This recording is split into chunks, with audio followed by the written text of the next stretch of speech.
Hi everyone, Dr. Victoria Skirbo here, speaking to you from the Seeds of Transformation Healing Center in Wareham, Massachusetts.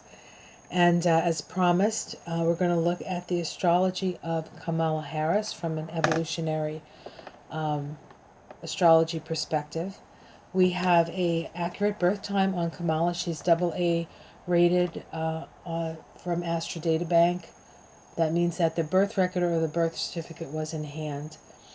And so she was born on October 20th, 1964 at 9:28 p.m. In Oakland, California.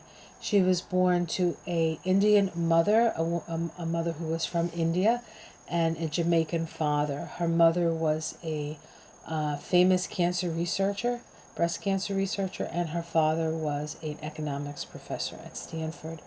And I believe that's where her parents met and got married and had Kamala and her sister. She has a younger sister. And then shortly thereafter, I believe her mother and father divorced. So she comes from I could say a broken family. I mean, it's not really, but they don't really say that anymore. But she is a child of divorce.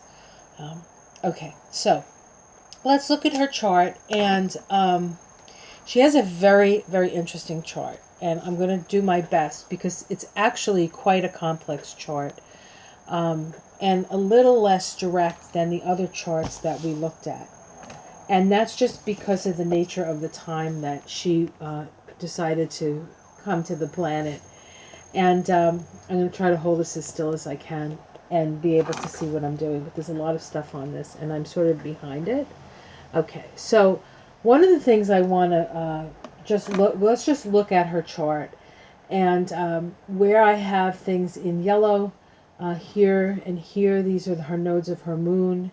She does have planets square the nodes, which we'll talk about.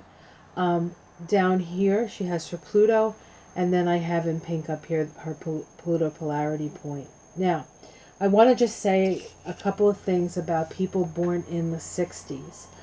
People born in the 60s were born at a time when we had the great conjunction between Uranus and Pluto. And we can see that here.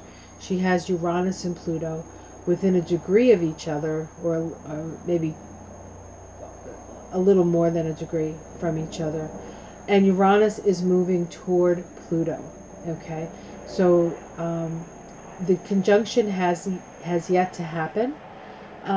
When she's born, and that conjunction occurred in 1965 and 1966, and so she was born in 64. So this was right at the very end of the Pluto-Uranus cycle, the previous Pluto-Uranus cycle. Pluto and Uranus were in a balsamic phase to each other, meaning that Uranus was moving towards Pluto and moving toward the conjunction. So there's a very Piscean energy with that conjunction. A conjunction can either have a Pisces energy to it or an Aries energy. Pisces tends to be about healing and wrapping things up, whereas Aries energy is more about new beginnings, and she has that healing, wrapping up energy.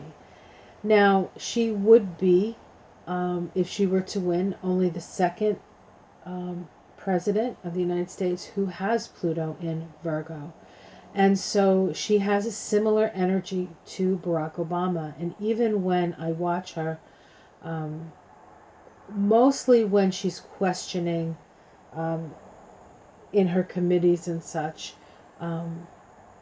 she's kind of laid back and not particularly aggressive, but very incisive. And of course that's in her chart as well, which we can talk about. So this is sort of a special generation, this Pluto-Uranus generation. Now, the difference between her and Barack Obama is in Barack Obama's chart, Uranus was in Leo, and I don't believe his Uranus was conjunct Pluto at that time.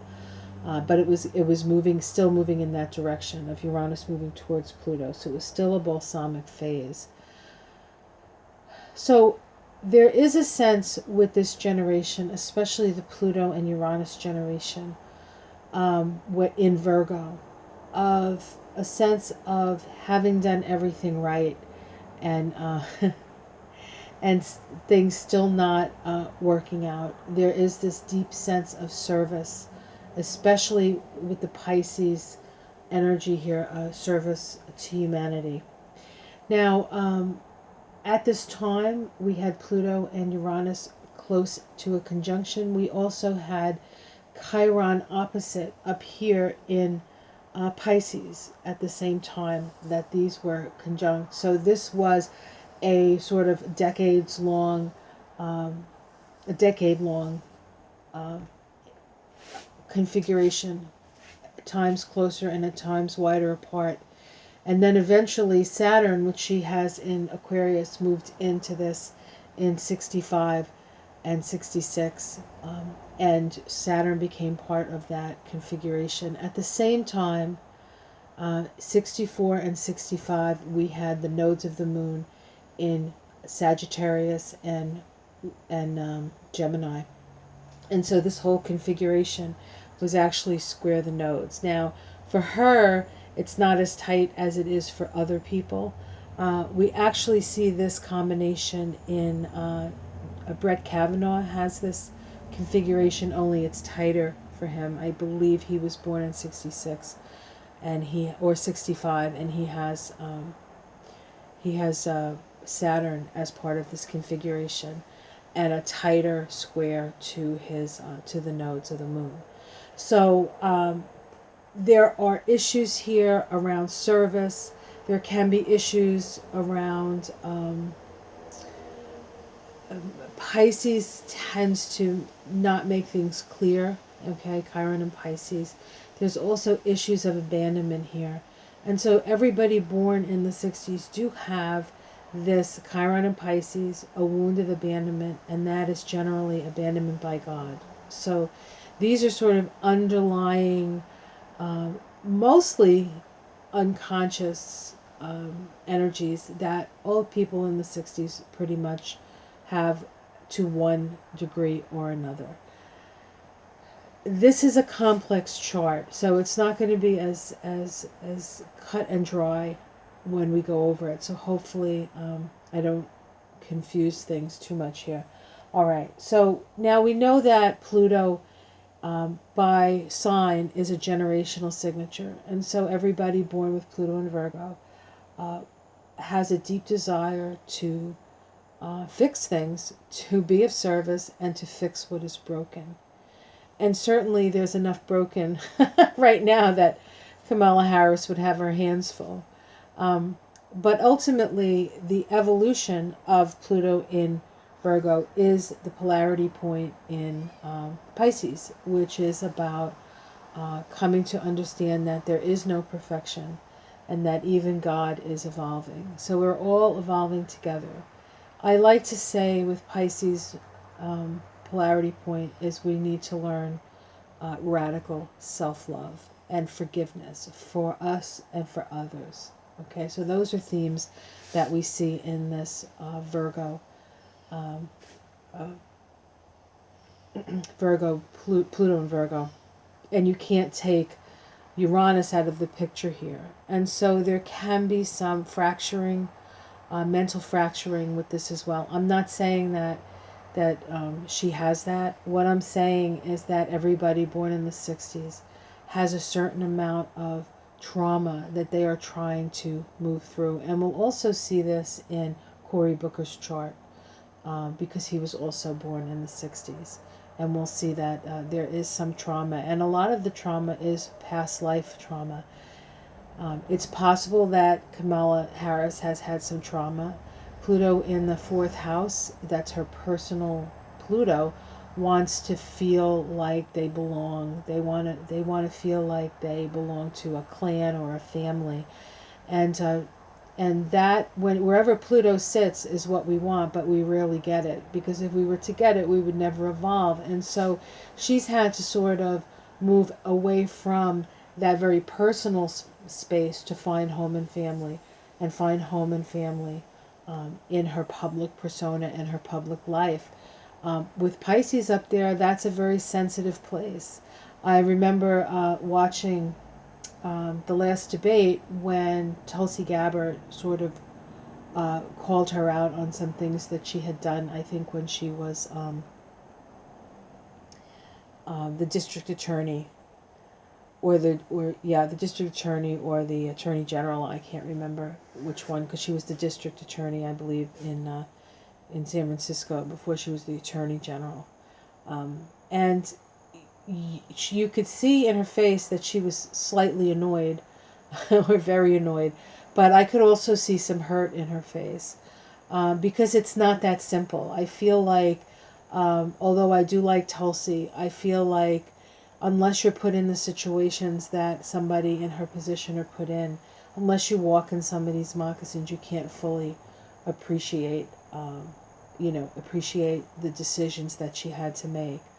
All her decisions, I would say, in her life are very much weighed decisions, and we will see that in her chart, not just because her sun is in Libra, but because she has so many oppositions in her chart. Now, her south node of her moon, which is her conscious evolutionary place, is in Sagittarius in the 7th house. And so for her, I'm really not surprised that she married so late, because Sagittarius really likes their freedom. And it is in the 7th house, so she does like to be in relationships, but it would have to be a relationship where she feels free to be who she is and do what she wants. This is not somebody who you would want to tie down because of that. Her south node in the 7th house in Sagittarius. First of all, the 7th house is a house of law, so we can see that sort of being a lawyer, being a prosecutor, being the attorney general would have been a natural fit for her, because she has probably done this in a past life. And then her north node is in the 1st house, and the 1st house is about figuring out who you are, okay? The 1st house, who am I? She knows who she is in relationship to other people, but she may not know who she is in relationship to herself. And one of the things about Gemini is that you learn through contrast. You learn there's a sense of what I am and what I am not. And so there's always this sort of sense of looking at something and saying, is this me or is this not me? Is this it or is this not it? And that's sort of the way that she is going to come to understand who she is. Now, because we have planets square the nodes, it complicates this situation. It's not as easy as just going over here. And because she has both planets square the nodes from both ends, that definitely complicates things as well. And so this is why people born in the 60s have such a challenging time trying to figure out who they are and what they're here to do. And with Pluto and Virgo, there's such a deep desire to be of service, but there's a lot of sense of, and this is the nature of Virgo, trial and error. Okay, trial and error. And needing to make constant adjustments. One of the other things that can happen with Pluto and Virgo, and this configuration especially with all these squares here, is that if there isn't like Pluto, Virgo works really well in a crisis. And what you have to be careful of with Virgo is that you don't create crisis so that you can feel wanted. Now, I wouldn't say that she does that. In fact, I would say that she prefers to resolve her crises. Okay, she's not really creating the crisis. This because of other things in her chart. Okay, so let's continue. She has Venus and Pluto, and to a certain extent Uranus, but it's wider. But definitely Venus and Pluto square the nodes of her moon. And so when you have, let's start with Pluto square the nodes of the moon, you can't actually reach that polarity point of Pluto. The soul tends to flip back and forth between these two the two nodes. And so whenever you have a planet square the nodes, and if you remember, Bernie Sanders had a planet square the nodes, and who else had a planet square the nodes? Pete Buttigieg had a planet square the nodes. Yes, he had Pluto and Saturn. She has Pluto and Venus square the nodes. So there is this sense of waffling. Now you don't see that in Bernie Sanders' chart so much. I think mainly because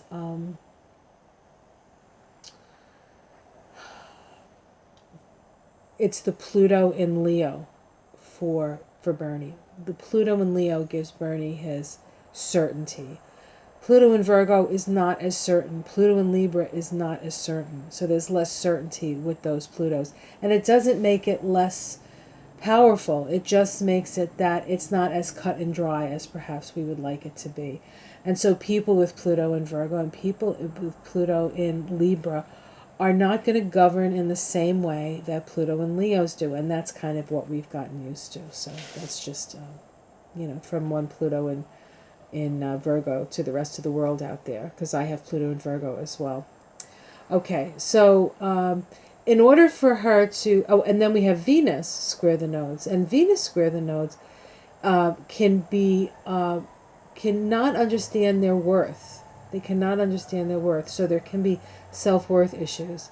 The resolution node for both Venus and Pluto, and actually Uranus, if you want to include it, is the North Node in the first house. And so Kamala needs to continuously apply herself to the future and figure out who exactly she is, and to be able to find the words and to be able to communicate that clearly. And I think that's part of her challenge. And it's not because she's not smart, because she's very smart, but it's a very difficult thing to do. This is not a setup of somebody who absolutely positively knows who they are. She has her sun in Libra. Libra tends to be other oriented, but she does have her moon in Aries, and so her emotions are sort of on point when it comes to so I would say her gut works. Her gut level works. Although with all this fourth house Virgo, Pluto, Uranus energy, I wouldn't be surprised if she doesn't have gut issues physically, medically, or that would be an issue for her, is she might have a very sensitive stomach. Okay. If we look at Chiron here, the resolution node for Chiron is actually the south node in the seventh house. So if you want to look at how she resolves that, she needs to go back to the past to see what her beliefs are about relationship. Do men always leave me, or I'm always left, or something like that. That might be, or people are always leaving me, because Chiron and Pisces can be a sense of abandonment, and the ultimate, of course, abandonment by God. So this is a complex chart for sure. Now let's talk about some things that are extraordinarily interesting about her chart. I don't know if you can see this, but she has a grand sextile in her chart. She has the Star of David. Okay, I find that these people are very active. These people are very thoughtful. These people get a lot done. Generally very intelligent, very creative.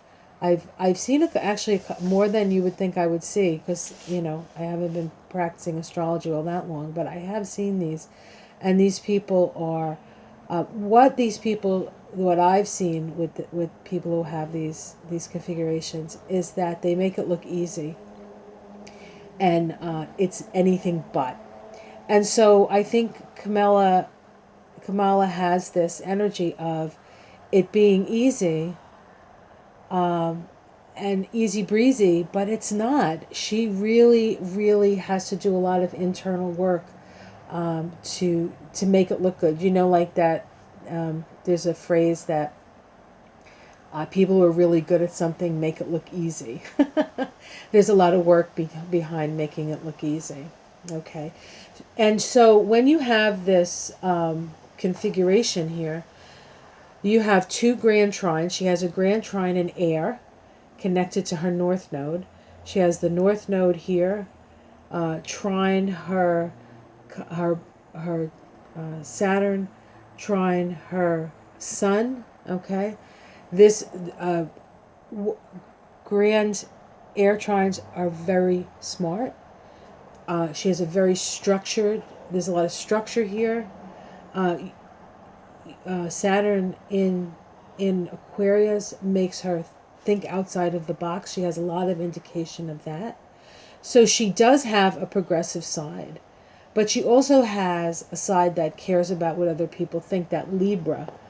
And so she is what might seem like waffling to the very black and white way that we look at politicians. There's a subtlety here that if you go to the black and white, you're going to miss. She has, and so with this, she also has a fire trine, and this makes her very fire. She has Mars trine her moon, trine her south node. And so if she has an issue with anger, it's probably connected to the past. Perhaps it's righteous anger. And you could see that flash when she was, when Tulsi sort of went after her record.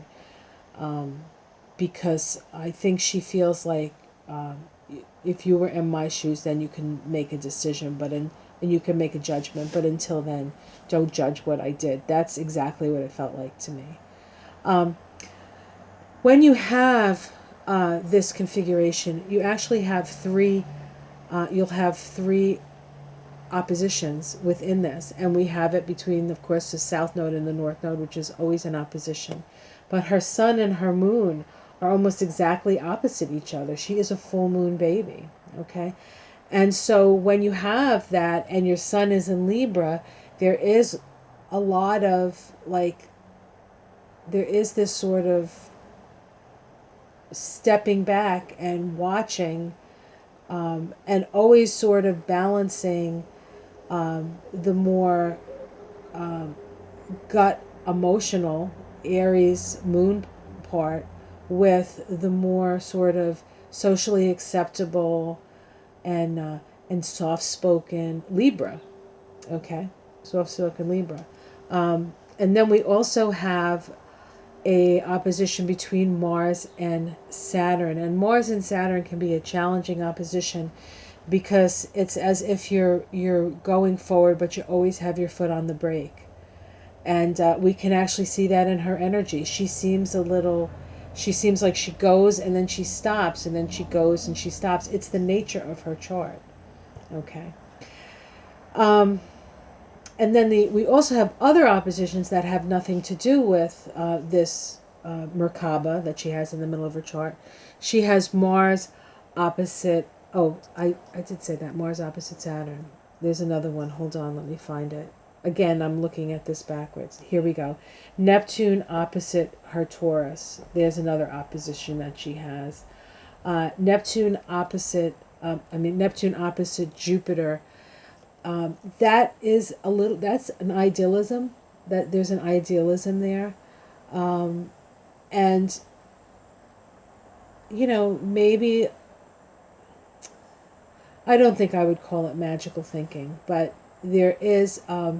Whenever Neptune is involved, it sort of obfuscates or it confuses things, and Jupiter is your philosophy, and so there can seem like that her tenets, her major tenets of her life, are not quite as black and white or as clear as maybe you would like to see them. Okay, so she has her Mercury in Scorpio. That's why she can ask those very probing questions. Very, very powerful. Very, very powerful Mercury. And it is the ruler of her north node, that Mercury. Mercury and Mars are the ruler of her north node. And so she really sort of needs to utilize that scorpionic digging for the truth energy along with, what was I going to say? Mars, and Mars.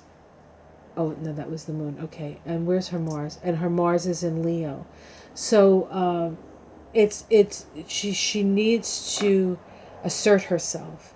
She needs to assert herself, and yet in that assertion, um, uh, I think when she asserts herself, she's more powerful than when she sort of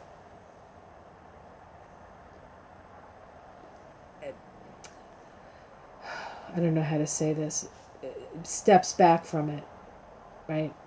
So I think that she's a very smart woman. I think um, she's going to go very far in her life, and I'm trying to think if she has any connections to the chart of the United States.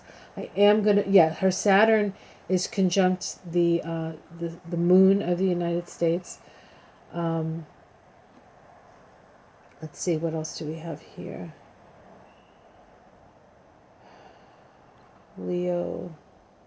So she doesn't have, and I will go over her chart with the United States chart. So don't worry about that. I'll know better.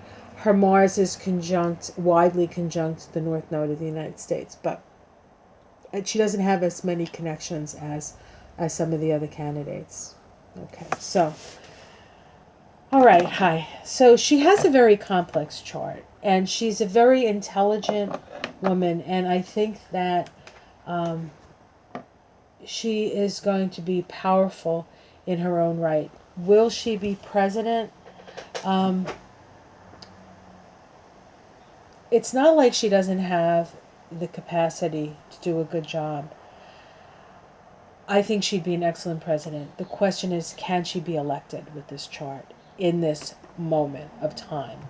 And that we will look at when we look further into how her chart lines up with the chart of the United States and see the connections. And we can also, as time goes, we can see how what's happening in the sky now is affecting her chart, which of course I haven't done. So I hope you enjoyed that reading. It was a little bit different than the others, and when you're reading a chart like this sort of complex, multi-layered, um, my husband has a chart like this, so it was actually my husband's chart that made me look into evolutionary astrology, because he was born in 1965, and he has this grand square in the mutable signs, and I wanted to understand that. And she has things in her chart that help her to be more grounded than most people with a grand mutable cross, as she has in this chart. But it's complex. It's just if I were to write something, Kamala Harris for president, it's complicated. But I think she's capable. She's certainly capable, and I do really enjoy her energy. In a lot of ways, she reminds me of Barack Obama in her energetics. But she's a woman, and the rules are different for women. We have to. There's a different, really a different set of rules for women. I think when you're in politics than there are for men. So. She's a smart lady. She'd be a good president, but we'll see. Have yourself a great day. Like and subscribe. See you again soon. Bye.